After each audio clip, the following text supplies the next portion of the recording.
Councillor? Speaker, thank you. That the problem with air pressure is the reason for the lack of rainfall in Cape Town. Air currents, as we know, flow to where the pressure is the lowest. Forests, as a result of transpiration that occurs, allows for massive transpiration. The larger the forest area, the greater the volumes of moist air released into the air. And to compensate for that loss, moisture from air above the ocean is drawn onto land surface. Now this is how the atmospheric moisture pump works. 300 years ago, a yellowwood forest was widespread in the whole peninsula. To guarantee water for the future, the yellowwood forest must be re-established. This will also serve as a carbon sink and help to attract carbon offset funding. This may appear to be far-fetched, but what we need to do is not look at short fixes and short solutions. We are in the dreadful grip of climate change, and if we want to really ensure that there is a sustainable and secure future, we will have to be able to take the steps that redress all of the problems that we created over the last 300 years. And Madam Speaker, I really move, and I hope Council will support the re-establishment of yellowwood forests, which were indigenous to the Cape, to this peninsula, so that it will then start to attract the kind of airflow that we need. And with those airflow will come again the rains that are lacking. So this problem is not a short-term problem. It's been a problem of gradual making of mankind, and we are paying the price for it today. Thank you. Thank you very much. The next speaker is Councillor van der Ross for 3 minutes. Morning, Madam Speaker. I'm sitting here and I'm listening to the opposition parties and trying to understand why they are asking these questions or why these comments are being made. But then I'm reminded of the chronic mismanagement of resources by a Zuma-led ANC government. And it makes so much sense. It makes sense that a party with so many failures of governance can take such callous approach to protecting our future. Madam Chair, on the 3rd of August, voters took to the polls. And when you became elected, you became responsible, whether it's with 3% or 23%. The future of Cape Town is on the line. We cannot just talk about the impacts we have and not actively factor in the climate change in our decision making. Water, our most precious natural resource, is in decline. A decline caused by rapid change in the climate. With this crisis, we need to take a long-term view. Under this DA-led administration, we are taking a considered long-term view by saving water while we still have water to save. By implementing water restrictions, we are saying to our future generation that we care enough to have their future safeguarded by this natural resource. We are saying that we need to manage our water resources. Sorry, Madam Chair, I will speak slower for Councillor Haynes. We are saying that our water management resources carefully to enable all our people to thrive. This requires discipline. Discipline, a skill the ANC clearly has not mastered yet. It is in the spirit of good governance that I support the decision to implement level 4 water restrictions. This, Madam Chair, will enable us to implement our long-term plans. Madam Speaker, the harsh reality is that if we do not implement this level 4 water restrictions now, we will run the risk of running out of water. And it has become clear that the changes in climate will not yield sufficient rains to our dam levels. I trust...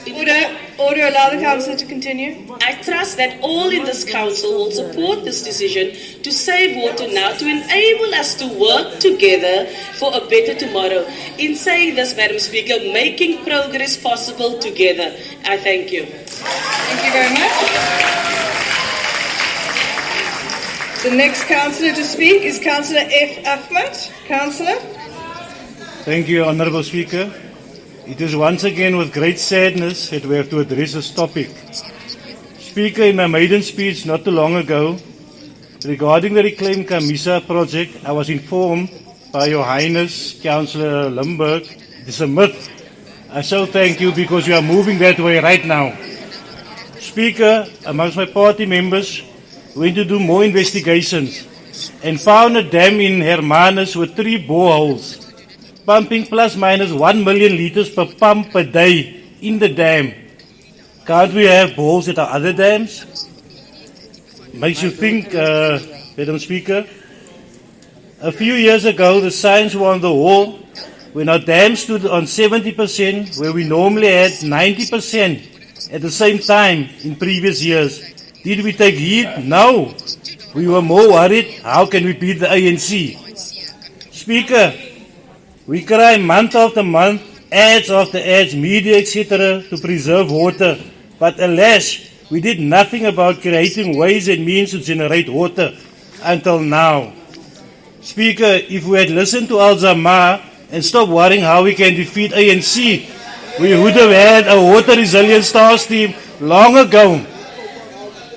Please, ignorant.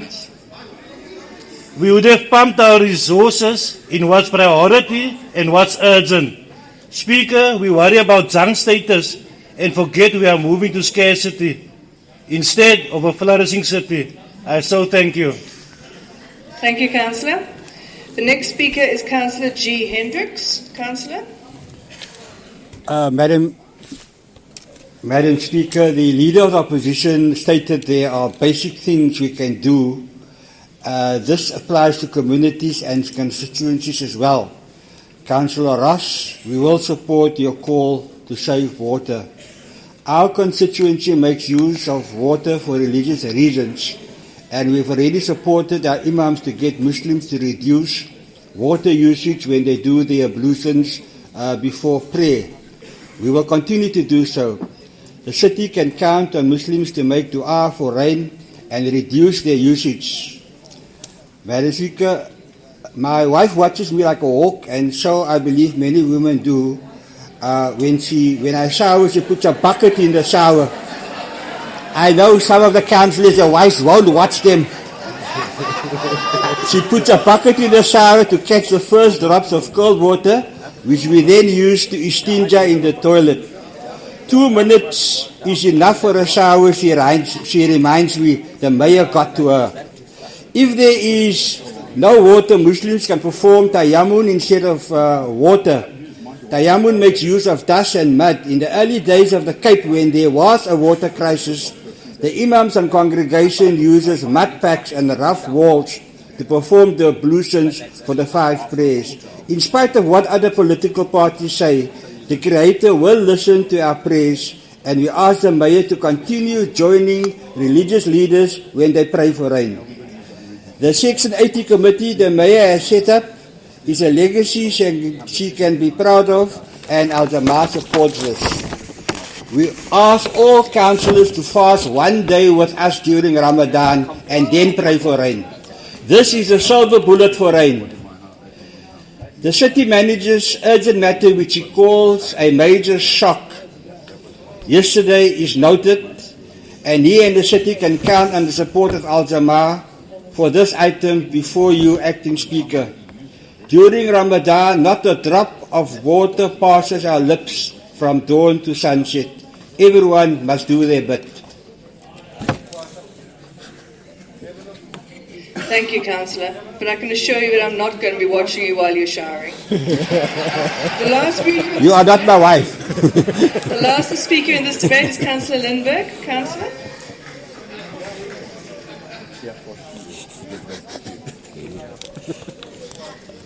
Thank you, Speaker. Almost a year and a half since we implemented Level 2 water restrictions in 2015, we have to confront the very real possibility of yet another dry winter.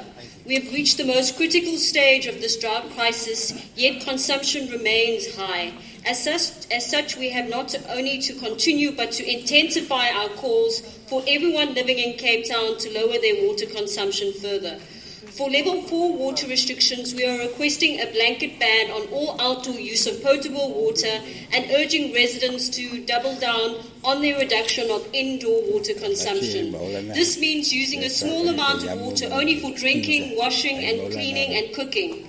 A maximum of 100 litres per person per day is required, and with the approval of Council, this level 4 water restrictions will be effective from the 1st of June, and with the level 4 water tariffs applicable from the 1st of July 2017. We are also asking residents to only flush toilets with grey water or rainwater and only when absolutely necessary. We are asking residents to shower for less than 2 minutes at a time, and furthermore to keep a vigilant eye on their water meters and municipal accounts in order to detect costly leaks early. Unfortunately, there are still many people who will not change their behaviour unless a law enforcement officer is present, and therefore we need to police our own consumption behind closed doors, as well as calling out friends, families and neighbours who flout these critical water restrictions. Water restrictions remains the most effective response to an unpredictable phenomenon like climate change-related drought and are in line with international best practice. Since January 2016, we have saved the combined volume of the Wemmershoek Dam and Lower Steenbos Dam. Speaker, I didn't want to engage in a blame game debate, but given the comments from some of the speakers this morning, I have to correct some of these assertions. The city's extensive water conservation and water demand management programs has actually flatlined consumption despite population and economic growth. These efforts resulted in the National Department of Water and Sanitation delaying the next bulk water scheme plan for our region. The last bulk water scheme constructed was the Bergrivier Dam, which this city fully funded because the National Department was unable to do so. Furthermore, Speaker, according to the National Water Act, it clearly states that the national government is the overall responsibility and the authority of all of the nation's water resources and their use. But despite this, Speaker, despite national government having the official authority, this city is acting as a proactive government by working tirelessly to implement and accelerate diversified supply schemes to augment our existing surface water resources as part of the local declaration declared by the Mayor over 2 months ago. But Speaker, this crisis presents an opportunity for transitioning into a new normal where scarcity is the reality. And this new reality will require adaptation and innovation to adopt new technologies. But furthermore, it will also require a combined ongoing effort for water saving across the city. Speaker, I would further like to present or propose further corrections to the urgent item that was circulated yesterday. On page 4 of the recommendations, Speaker, I would like to recommend that 6.3a reads that a Section 80 Water Resilience Advisory Committee be established to provide input into the water resilience measures and advise that the water task team and advise the water task team and executive mayor accordingly.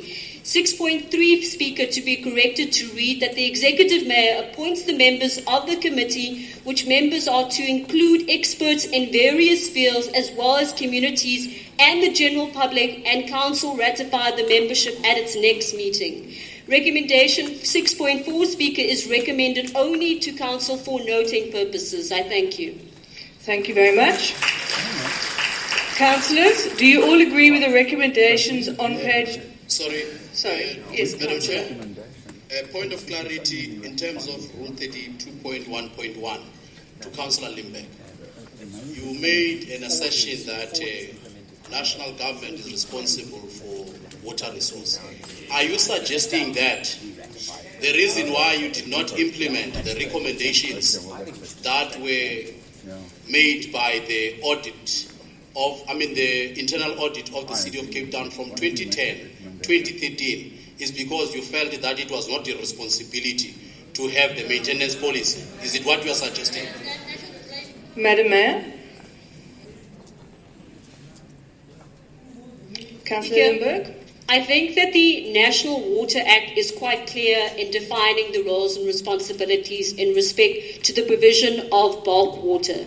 Municipalities are only responsible for the distribution of water to households, which we do. The city, furthermore, also has a water and maintenance plan in place.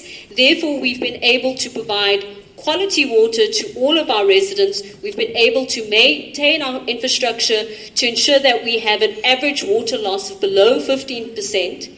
And this is also funded and has been funded extensively by the city. In addition, Speaker,